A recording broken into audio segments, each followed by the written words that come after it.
Welcome to Spider-Verse Minute, the tri-weekly podcast where we watch Spider-Man Into the Spider-Verse 1 minute at a time. I'm Sean Slater. And I'm his sister Caroline. This week we're starting with minute 67, which opens with Gwen sadly looking up at Miles as he leaves, and ending a minute later with Miles writing a note to his uncle. I have titled this minute, Miles Alone. Yeah, it's a very sad minute. Yeah, and I also just kind of realized it almost works as a pun, because he's from Brooklyn, and they had to go to Queens, which really isn't that far, but it's quite a few miles. Yeah. That was not intentional, but now I appreciate it. Do we assume he walked that entire time? Yeah, I think he did. So he walked miles alone. He might have taken the train for some of it. He might have taken the subway at one point. I'd be a little surprised. Yeah, but I imagine it was he did no swinging on the way back. No. But yeah, I like in the shot that carries over from the end of yesterday with Gwen looking up, and just like the concern on her face. Yeah, it's like a mix of like regret and sympathy and just worry. It's a great face. There's even a great, like, right before they cut away, she glances down / away from him, and it feels like that kind of like when you know you did something like wrong, like when you wronged a person, and you can't look at them anymore, and it feels very much like that of her, just like she can't even quote unquote look at Miles. Yeah. She can't really see him because he's invisible, but we know. But yeah, she can't like even look at the way they treated him. Yeah, like, oh, yeah, it's such a, you see it only for a little bit, but it's such a good moment. Then we get more of I'm Not Afraid. Yep. Still love that song. And we get more of it here. We don't get a lot of like the verses, but we do get part of the chorus. Which I love the chorus. Yeah. And it's just a nice fitting tone for this. And I love how when Miles is walking, it's like there's still activity in the city. Yeah. But it's so sparse that you still get the feeling that he's alone. Yeah, you can definitely tell it's either, well, I was going to say late at night or early in the morning. Wasn't it a little bright out when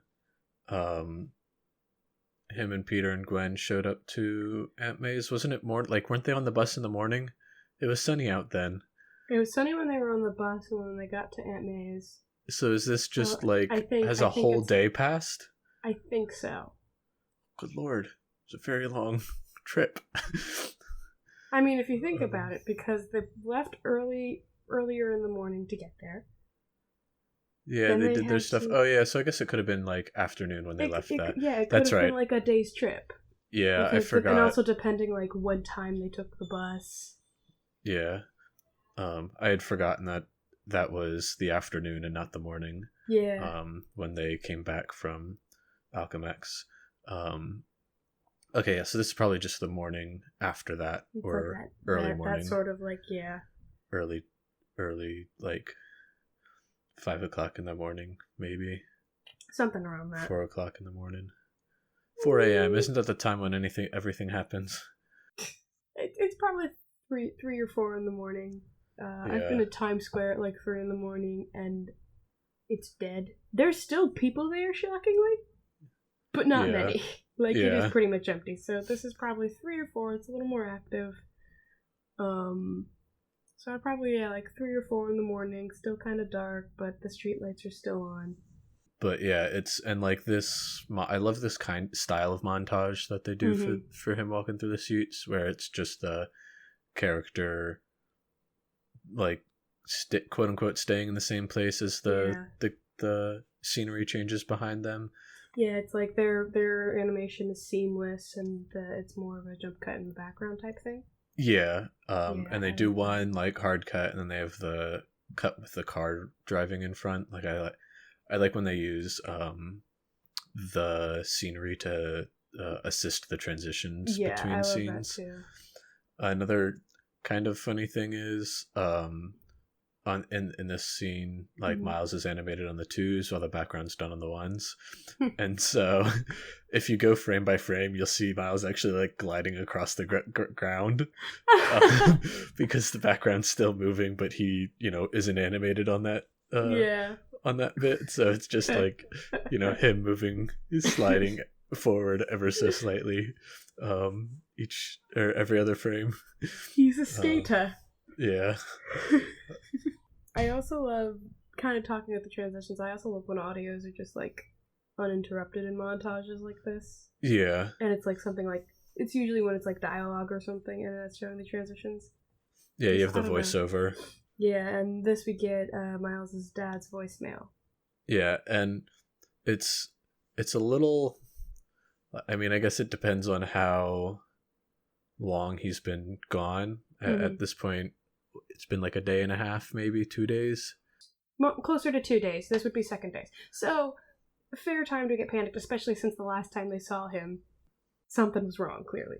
Yeah, and it feels rather like abrasive, or like he's kind of scolding Miles and not very like, I feel like his mom's voicemail, or you know, would have been a lot more like, hey Miles, we're worried about you, give us a call, yada yada yada, whereas he's like, you're in trouble, and like it makes Miles even less likely to go to him, whereas I think because we see him go to his uncle's apartment in this minute, and I think if his dad had been kinder in his message, then Miles might have gone to him. Yeah, watching the minute this time, compared to like all the other times I've seen the movie, I definitely noticed there is more tones to the voice message than every other time I've heard it. Like the first few times I heard him, like, oh, it's very stern. But listening to it this time, like, you can hear that he starts with worry. He's like, hey, Miles, like, we haven't heard from you in a while, what's going on? And then he kind of, like, switches into stern dad mode. Because I think that's just kind of his reflex. Like, he just doesn't know what to do. And then that's when it kind of, like, it's like, no, you were so close to getting it right. But, like, it's like, look, if you're in something, like, you gotta fess up. And I'm like, that's the cop in you. Stop that right now. Yeah, it's like, Rio's sitting right next to you, like, just give her the phone and have her leave the message. Stop. Just stop. Give Rio the phone. Yeah, but, like, you can hear that he starts worried. I forget exactly what his lines are, but when he starts, like, it's a lot softer, it's definitely more worry. And, you know, not hearing from your kid for 2 days, and having seen him the last time you saw him, I understand that. And I just don't think Jeff knows how to deal with that. Yeah, some of his lines, it's, look, if you're hiding something from us, you need to come clean. You call me back, and then now. Whereas, like, he could have phrased that in a better way. Yeah, what's the beginning of that voice message again? What is going on with you? Nobody has heard from you. Yeah, and it's like, it's very kind of, like, concerned the way he says it. I remember the like, what's going on with you? Like, no one's heard from you. And it's a very concerned way he delivered it. And then he switches to that more stern. It's like, so close. Yeah. So close. So close. You almost had it. And then when he, you know, after he's done leaving Miles the message, he calls Uncle Aaron. Well, before we hit that, it's like, I like a really clever way that they cut this, where it's like, we hear the message and we see Miles, like, we're watching. Oh yeah. And then it cuts to him and Rio in the car. Yeah. And we see him hang up, and like, Rio's also on the phone, so she's like, he's not answering me either. Yeah, that was the one thing, like, I didn't notice that at first, but like, you actually see her put her phone down, like, she has her hand up to her head, like, on the phone, and then hangs up and says that. I thought it was just a, like, you know, oh yeah, she's not talking to me either, kind of thing, and I hadn't noticed the her on the phone right before that, because it's, you know, so quick. Yeah. and then her just like watching Jeff leave both messages is like done very well. Like she's just got that look of concern, and like you can see her eyes darting around trying to figure things out. It's very very human way of acting in that situation. And I love the fact that like when Jeff goes to call Aaron, like you can tell she understands the weight of him doing this. Yeah. And like she doesn't really say anything. Like she's like, I'm here if you need me, sort of feel. Yeah, and his just like his message to Aaron, so much better than his message to Miles. Like, so much better. Like it's so and I think it's a bit of like, him not talking to Aaron for so long. Mm-hmm. I think it's also like Aaron being his brother compared to like it's his son. Yeah. And him just being like, hey, we know that like even though we don't like that Miles goes to you, like we understand it. Miles has he says he has a soft spot for you. So just like we're worried. We know that you like him, so not obviously, but you should be worried about this as well. So hey, if you see him, you have a greater chance of getting in touch with him than we do. Yeah, please just reach out. It would mean a lot to us too. It's almost like, I remember when I was watching it this time, and I kind of wrote this down, like it's almost like Aaron swallowing his pride a little bit. Yeah. It's just like, I don't want to, but I kind of have to. Like it's sort of him acknowledging that he doesn't have the best relationship with Miles, where Aaron has a much better relationship with Miles in a way. Yeah. And even his like once he hangs up, he does that like breathe out, like that was really hard to do. That was tough. And one thing, since we're talking about the call Aaron, like just a small thing I noticed that I thought was kind of a cool detail was Aaron's contact photo is the same picture that Aaron has framed in his apartment. Yeah. It's either the exact same or very similar, but I'm like, it's a cool way to connect the brothers and show that like they still do care about each other. Yeah. In a way that they've held on to the same picture in one way or another. I like that. I thought it was a cool like way to connect them that they both have the same photo. Because if their relationship was really that bad, they could have easily thrown out that photo and never acknowledged it again. Yeah. But they both kept it. So there is something there. I love the voice messages left in this minute. Yeah. And the other thing too I noticed when he calls Aaron is it goes straight to voicemail instead of ringing at all. So either he's got his phone off or it's out of service or like out of signal or something. I just thought it was it would be a little silly to sit there and wait for it to ring umpteen times until it decides to go to voicemail. But it was just something. Mm-hmm. I think the last thing I just want to touch on is and you might be getting to this is when we see Miles enter Uncle Aaron's apartment right before he writes the note, we see him peek in the window, very similar to how he did the first time, just a little less goofy. And then just him writing the note. Yeah, I like how like he writes the note the same way he talks. Like he doesn't do any code switching there. And it is like it kind of makes me chuckle because it is a little like funny watching people write things down the way they talk. Because usually like when you write something you do it in a more formal manner, like especially writing something out versus just like texting them or something. And I think the two things I noticed with the paper or with the note in general is the lines aren't even on the paper. And so it feels like Aaron just has really cheap like he just bought the cheapest like lined paper that he could. I mean, he might. Yeah. He probably just uses it for like or sketching just, and scribbling. The cheapest stuff that fell off the back of the truck. Maybe.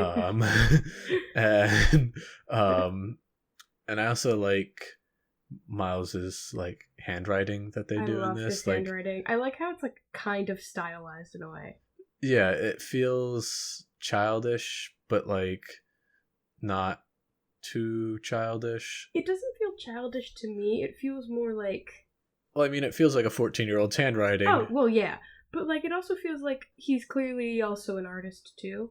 Like, and he has, like, when he writes in graffiti, it kind of reflects that to me. Maybe. I didn't really get that. It just looks like someone trying to write cleanly with a marker. It might also just because of the marker he used kind of gave that sort of vibe, because he was using a thick marker. Yeah. And so you just kind of have to do some of the stuff. But, like, it also does just, look like it was written with the marker, which is nice. Yeah, I like that, too.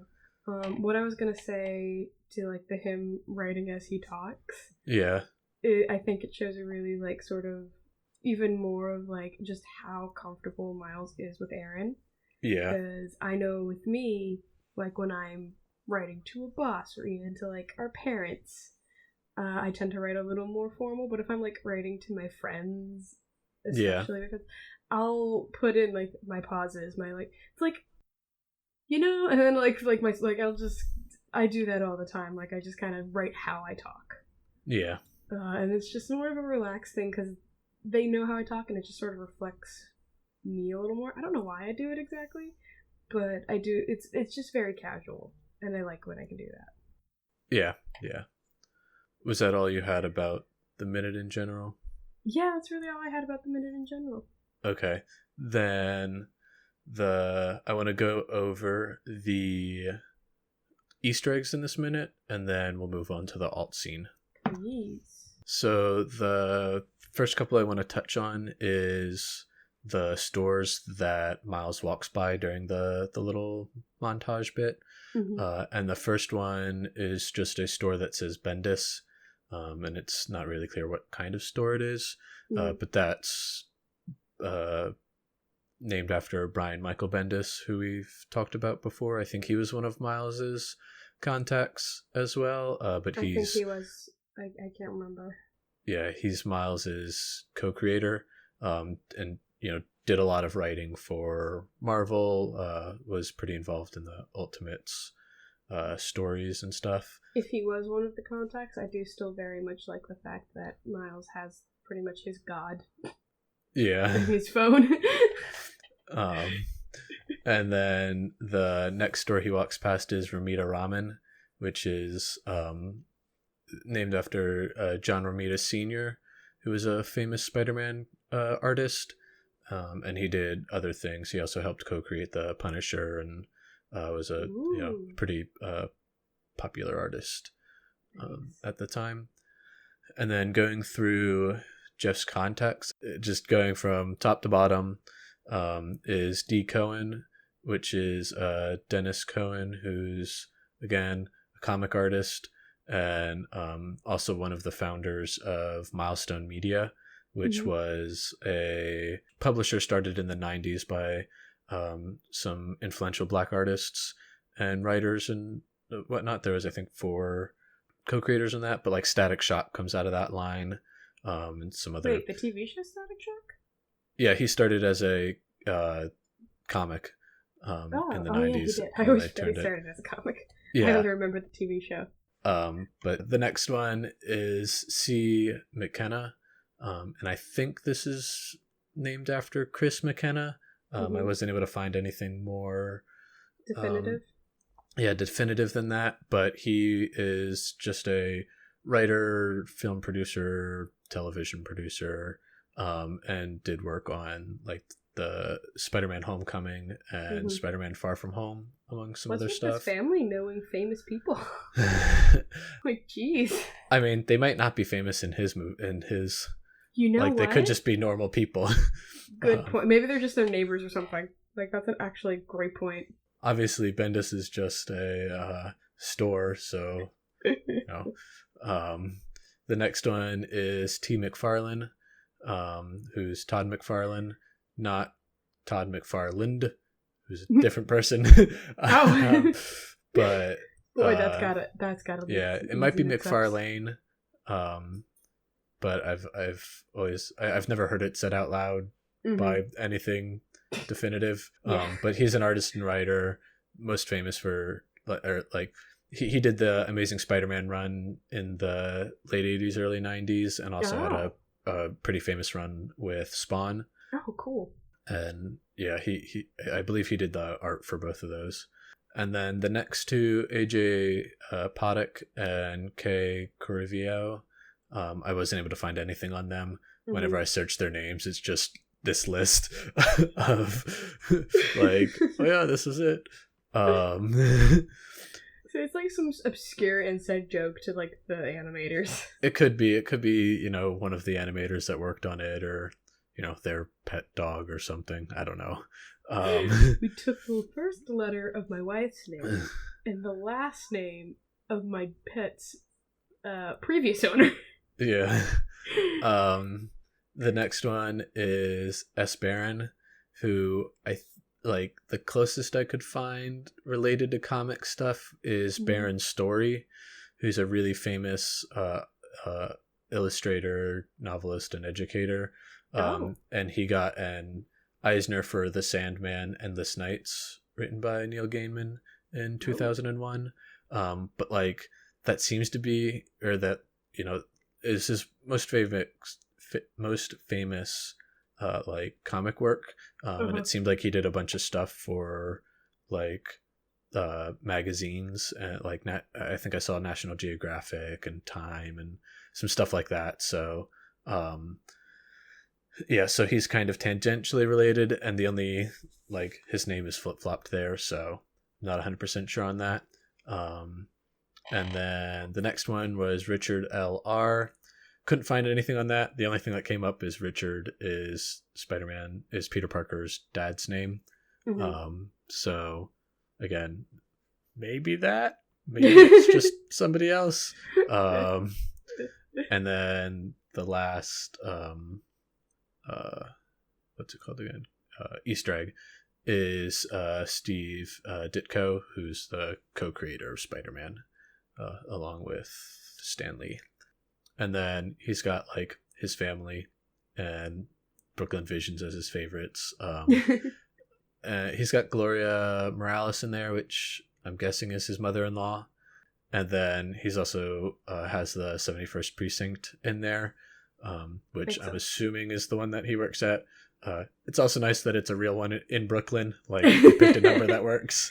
Although I think when we were looking at it before, it looks like it's like in a different precinct than the one he lives in, potentially. When we were trying to guesstimate where he lives, it's a bit further south than where we were looking at.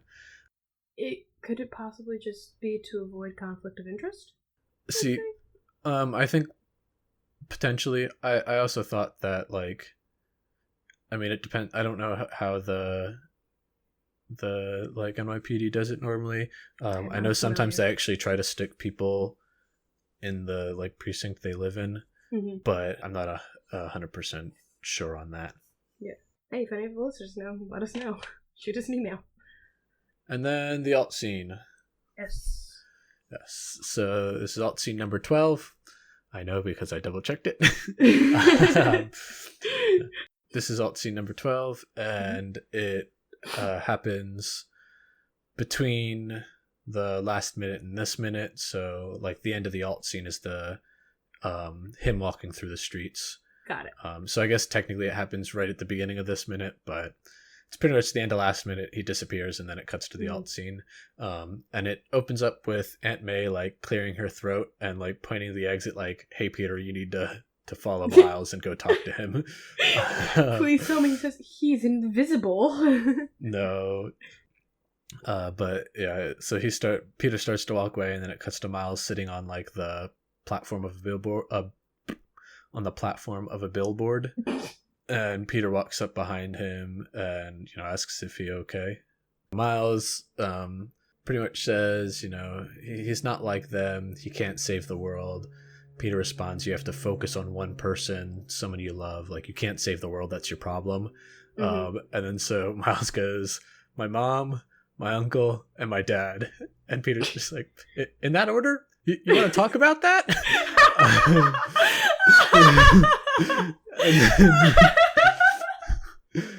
and then Miles replies, no, like, just no, really quickly. And it's like, there's an MJ in yours, right? Isn't she your one? Peter goes, she was. Well, she's still there, but, you know. And then Miles replies back, you want to talk about that? I love them. And Peter again is like, no. And then gets in, like, you know, being a hero, becoming a hero, it gets really complicated. You lose things. And then goes on and kind of talks about how, like, if he could have done stuff again, he might have done it a bit differently. And then Miles says something like, you know, but I want to, you know, be like you, kind of thing. And he's like, don't do it like I did. Do it like you should do it. Like, you know, don't do what I did. Do what you do, kind of thing. And then Miles asks, when do I know? Like, how do I know I've become a hero? And then this is when Peter gives his, you don't know, it's just a leap of faith. And then he, like, jumps down from the, you know, from where they were sitting onto a building, then jumps down onto the street. And when he lands, he's like, yes, that was emotional. And then Miles gets a text from his mom, and it says, Miles, ¿dónde estás? ¿Estás bien? Llámame inmediatamente. Immediate. It translates to... Just gonna stop that and move on. It translates to, Miles, where are you? Like, are you okay? Call me immediately. And then that's when it cuts to him walking through the streets and doing the montage. And so it's kind of interesting in this. They have it as a text message that he reads. Yeah. And like, in the next minute, it's her trying to call him. Yeah. And so, yeah, that was just, I found that kind of interesting. If they'd switched that or just had him, maybe she, like, waited a little, you know, texted him, waited a couple minutes, and then gave him a call, and that's when it cut. That would, you know, tied in pretty nicely. But I thought this was a really nice, like, it is a really nice scene. Like, it's a very touching scene. It is a very touching scene. I am kind of glad they took it out, though, just because there are a lot of laughs in it.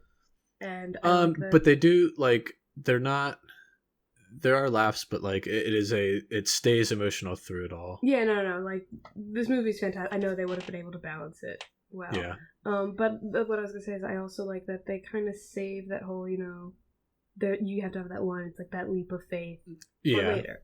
I like that they save it for later. So that's why I'm kind of glad they took it out. I also love the fact that his mom texts him in Spanish. Yeah.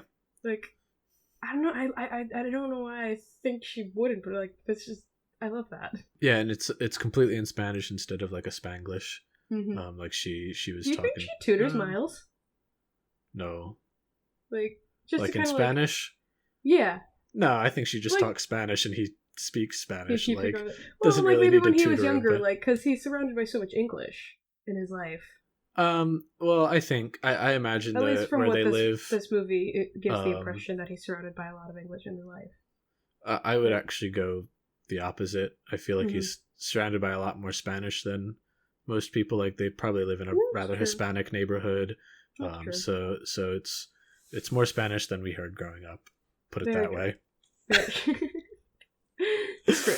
I was just curious. I was just like, probably not tutoring. It was probably just, you know, she spoke Spanish at home, and so he knew Spanish. I bet she kind of keeps up with it too to make sure he doesn't slip up at all, because he's so young. Like, he can easily lose that. Yeah. Especially going to Brooklyn Middle, where they seem predominantly English speakers. I would say Visions. Not Brooklyn Middle. Yeah. Brooklyn Visions. Sorry. Brooklyn Middle seems a lot more diverse than... Yeah, Brooklyn Middle, they probably speak quite a few languages. Yeah, Visions isn't quite...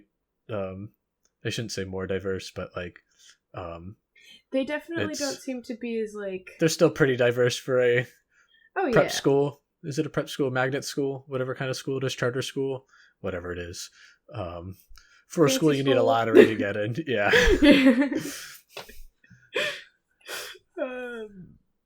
Yeah, no, I just that made me think. I'm like, I wonder if she like does that so he keeps the Spanish.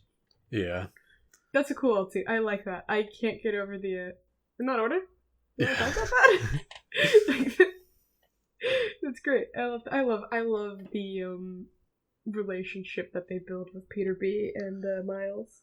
Like, Yeah, so, I also the one thing I do like is in it is he talks about like this hero thing is really complicated, and then you lose things, and like in the next minute, or I guess in 2 minutes is when we get the dramatic reveal, and so it's like, hey, things are complicated, and then for us it feels almost immediately after things get complicated, and so it makes that better. Although it's kind of funny, it's like things get complicated, and it's like things are already complicated. Yeah, that was all I had for this minute. Yeah, same. I love that alt scene. That might be my favorite alt scene. Yeah, it's up there for me. Like that one might be my favorite so far. The Nightmare one was cool too. Yeah. But I really like this one. I like this one a lot. On that note, thank you all for listening, and we will catch you on Wednesday with minute 68. Until next time, thanks for listening. Bye.